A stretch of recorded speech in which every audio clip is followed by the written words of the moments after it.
আজি মাজুলী গ'ল,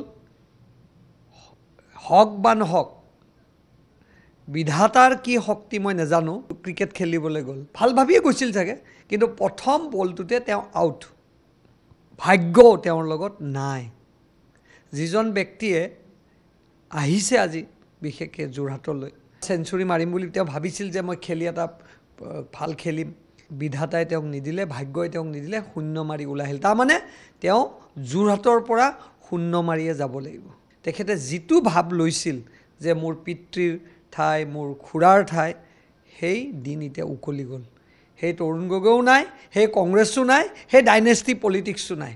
গৌৰৱ গগৈ ডাঙৰীয়াই সৈন্যবিহীন সম্ৰাট হৈ গোটেই যোৰহাট ঘূৰি ফুৰিব লাগিব।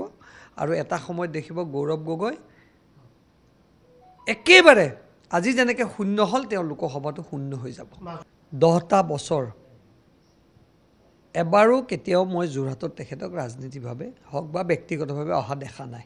তৰুণ গগৈৰ লগত 15টা কাল আমিও আছিলোঁ, কোনোদিন তো আমি গৌৰৱ গগৈক দেখা নাপালোঁ।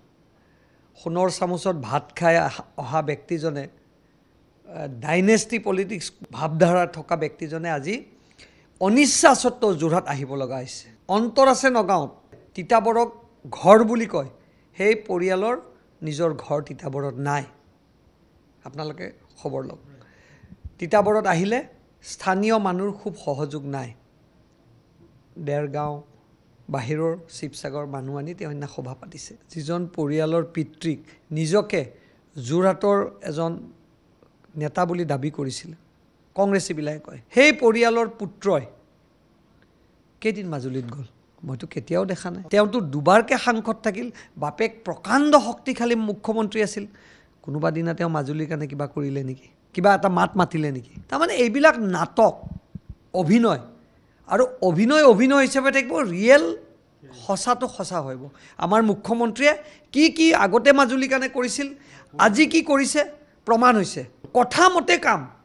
আৰু তেওঁলোকে কোনোদিন কাম নকৰিলে, খালি তেওঁলোকে ডাইনেষ্টি পলিটিক্স, শাৰী পৰিয়াল পলিটিক্স। আৰু ভাৰতত প্ৰধানমন্ত্ৰী মোদী ডাঙৰীয়াই পৰিয়াল মুক্ত এখন ভাৰতবৰ্ষ কৰিব বিচাৰিছে আৰু ভ্ৰষ্টাচাৰ মুক্ত ভাৰত কৰিব বিচাৰিছে।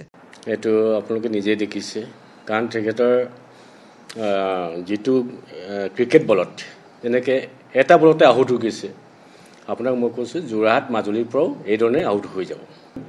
কাৰণ যেতিয়াই ক্ৰিকেট দৌৰে তেতিয়াই তেখেত আউট হৈ যায়। এইটোৱে প্ৰমাণ। বেট দৌৰিলে আউট হৈ যায়, এইটো প্ৰমাণ। এইটো উপাল লগা বুলি কয়। এইধৰণে যোৰহাট মাজুলীৰ পৰাও আউট হৈ যাব।